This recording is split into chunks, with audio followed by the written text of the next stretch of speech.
In the backdrop of G20 हमें CBSE की तरफ से ऑर्गेनाइज़ करने के लिए कहा गया था, जिसमें मैक्सिमम गैदरिंग प्रिंसिपल्स और टीचर्स की हमें बोला गया था that we need to have. पर असी जिथे पढ़ाई देनी है, जिथे करियर देना है, उत्थे किरदार भी देना है। ਇਹ ਸਾਨੂੰ ਲੋੜ ਹੈ ਸਮੇਂ ਦੀ, ਕਿਉਂਕਿ ਜਿਹੜੀ new education policy government of India ਦੀ ਆ ਰਹੀ ਹੈਗੀ ਹੈ ਤੇ ਸਾਨੂੰ ਉਹਦੇ 'ਚ ਪਾਰਟਿਸਿਪੇਟ ਕਰਨਾ ਚਾਹੀਦਾ ਤੇ ਅਡਾਪਟ ਕਰਨਾ ਚਾਹੀਦਾ ਇਨ ਦੀ ਕਮਿੰਗ ਈਅਰਸ। सो आज की टॉक हमें ऑर्गेनाइज़ करनी थी, basically focusing on foundational literacy and numeracy. जब तक ਅਸੀਂ ਦੂਜੇ ਦੀ ਬਾਂਹ ਨਹੀਂ ਨਾ ਫੜਾਂਗੇ, ਗੱਲ ਹੋਈ ਹੋਊਗੀ 10% ਲੋਕਾਂ ਕੋਲ ਪੈਸਾ ਹੋਊਗਾ, ਉਹ ਦੁਨੀਆ 'ਚ ਸੋਹਣਾ ਦੇਸ਼ ਲੱਗ ਰਿਹਾ ਹੋਊਗਾ, ਪਰ ਉਹ ਹੋਊਗਾ ਨਹੀਂ ਸੋਹਣਾ।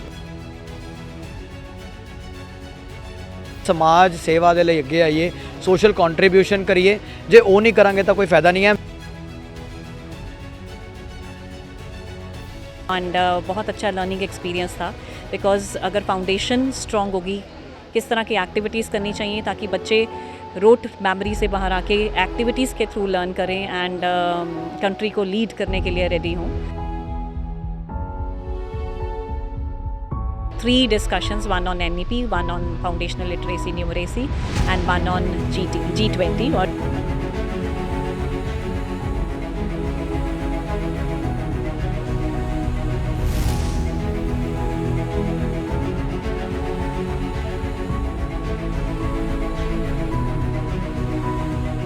Foundational literacy and numeracy BCM Arya model senior secondary school उत्थे एक स्टेट लैवल CBSE वालों ऑर्गेनाइज कराया गया है function.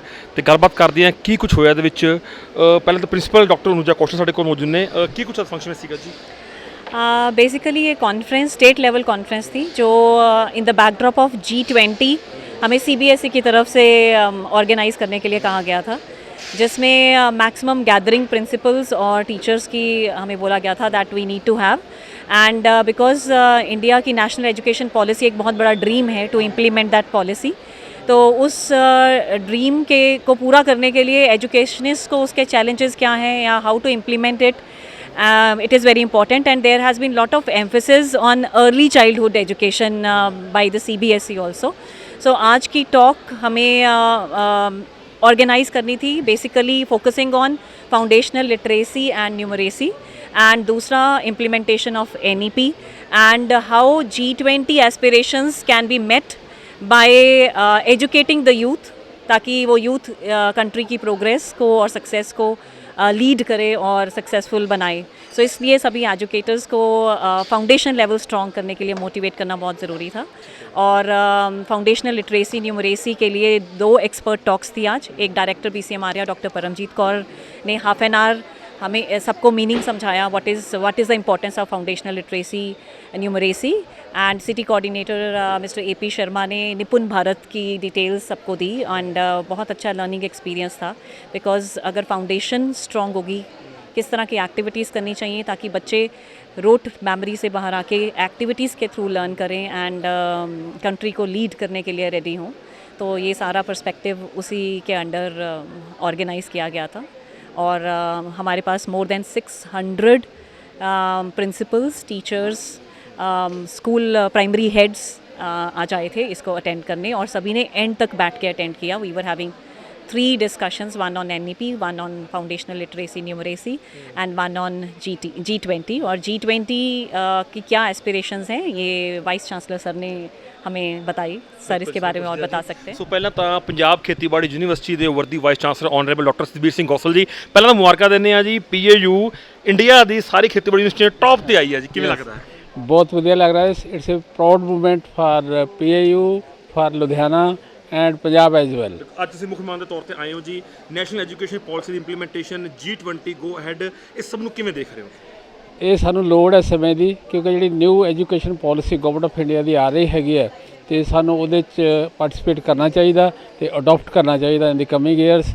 So this will be very very important for raising the standard of our education. Thank you. ਪੜ੍ਹਾਈ ਦੇ ਨਾਲ ਨਾਲ ਇੱਕ ਜੋਸ਼ ਹੋਣਾ ਬੜਾ ਜ਼ਰੂਰੀ ਹੁੰਦਾ। ਸੋ ਉਹ ਜੋਸ਼ ਅੱਜ ਕਾਨਫਰੰਸ 'ਚ ਭਰਿਆ। ਦੇਖਣ ਨੂੰ ਛੋਟੇ ਜਿਹੇ ਨੇ ਪਰ ਸੋਚ ਬੜੀ ਉੱਚੀ ਹੈ। ਇਨੀਸ਼ੀਏਟਰਸ ਆਫ ਚੇਂਜ ਵਾਲੇ ਸਰਦਾਰ ਗੌਰਵਦੀਪ ਸਿੰਘ ਜੀ। ਗੌਰਵ ਬਾਈ ਸਤਿ ਸ਼੍ਰੀ ਅਕਾਲ ਜੀ। ਸਤਿ ਸ਼੍ਰੀ ਅਕਾਲ ਜੀ। ਬਾਈ ਜੀ ਅੱਜ ਕਾਨਫਰੰਸ ਆਏ ਹੋ ਤੁਸੀਂ, ਕੁਝ ਹੀ ਮਿੰਟਾਂ 'ਚ ਰੰਗ ਬੰਨ੍ਹ ਦਿੱਤਾ ਹੈ, ਕੀ ਕੁਝ ਮਾਈਂਡ ਸੀਗਾ ਸਾਂਝਾ ਕਰੋ।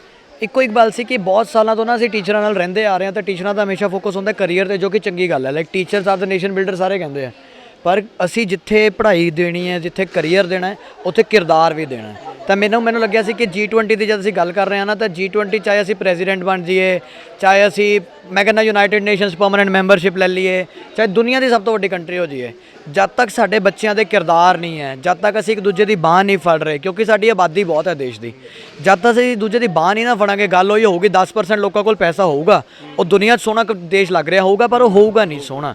ਤਾਂ ਉਹ ਬਿਲਡ ਕਰਨਾ ਬਹੁਤ ਜ਼ਰੂਰੀ ਹੈ। ਤਾਂ ਮੇਰੀ ਟਾਕ ਦਾ ਵੀ ਅਜਿਹਾ ਮਕਸਦ ਸੀ ਕਿ ਸਮਾਜ ਸੇਵਾ ਦੇ ਲਈ ਅੱਗੇ ਆਈਏ, ਸੋਸ਼ਲ ਕੰਟਰੀਬਿਊਸ਼ਨ ਕਰੀਏ। ਜੇ ਉਹ ਨਹੀਂ ਕਰਾਂਗੇ ਤਾਂ ਕੋਈ ਫਾਇਦਾ ਨਹੀਂ ਹੈ। I am very thankful to BCM, ਕਿਉਂਕਿ ਮੇਰੀ ਸਖਸ਼ੀਅਤ ਸਾਰੀ ਵੀ BCM ਨੇ ਕੀਤੀ ਹੈ। ਇੱਥੇ Paramjit ma'am, Anuja ma'am, Kiran ma'am, ਇਹਨਾਂ ਕਰਕੇ ਹੀ ਅਸੀਂ ਹਾਂ। ਤਾਂ ਮੈਨੂੰ ਸੀਗਾ ਕਿ it was my way of giving back to the school as well, ਕਿ ਜੇ ਮੈਂ ਇੱਥੇ ਆ ਕੇ ਸਿਰਫ ਇੰਨੀ ਗੱਲ ਰਿਮਾਈਂਡ ਕਰਾ ਸਕਾਂ ਆਪਣੇ ਆਪ ਨੂੰ ਵੀ ਤੇ ਉਹਨਾਂ ਨੂੰ ਵੀ, ਬਾਕੀ ਪ੍ਰਿੰਸੀਪਲਸ ਨੂੰ ਵੀ, ਕਿਉਂਕਿ ਸਾਰੇ ਹੀ ਬਹੁਤ ਚੰਗੇ ਆ, ਸਾਰੇ ਹੀ ਰਾਹ ਲੱਭ ਰਹੇ ਆ, ਤਾਂ ਹੀ ਇਕੱਠੇ ਹੋਏ ਆ। ਬਸ ਉਹ ਰਾਹ ਲੱਭਣ ਦੇ ਵਿੱਚ ਕਿਤੇ ਅਸੀਂ ਕਿਰਦਾਰ ਨਾ ਭੁੱਲ ਜਾਈਏ, ਕਿਤੇ ਗੁਰੂ ਦੀ ਗੱਲ ਨਾ ਭੁੱਲ ਜਾਈਏ, ਬਸ ਇਹੀ ਮਕਸਦ ਸੀ। Thank you so much. National education policy ਦੀ ਗੱਲ ਹੋ ਰਹੀ ਹੈ, ਉਹਦੀ ਇੰਪਲੀਮੈਂਟੇਸ਼ਨ ਦੀ ਗੱਲ ਹੋ ਰਹੀ ਹੈ। G20 ਜੀ ਹਾਂ, ਗੋ ਹੈਡ।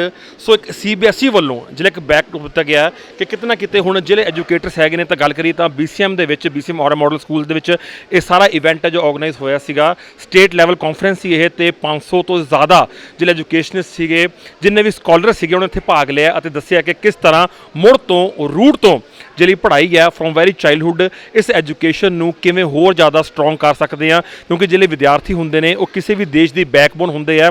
ਸੋ ਇੱਕ ਕੰਟਰੀ ਹੀ ਨਹੀਂ ਬਿਲਡ ਕਰਨੀ, ਇਹਨੂੰ ਇੱਕ ਨੇਸ਼ਨ ਬਣਾਉਣਾ ਹੈ, ਇੱਕ ਪੜ੍ਹਿਆ ਲਿਖਿਆ ਤੇ ਕਾਮਯਾਬ ਨੇਸ਼ਨ। ਕੈਮਰਾਮੈਨ ਸੇਵਾ ਸਿੰਘ ਦੇ ਨਾਲ ਨਵਪ੍ਰੀਤ ਸਿੰਘ ਬੇਦੀ, ਲੁਧਿਆਣਾ ਲਾਈਵ ਨਿਊਜ਼।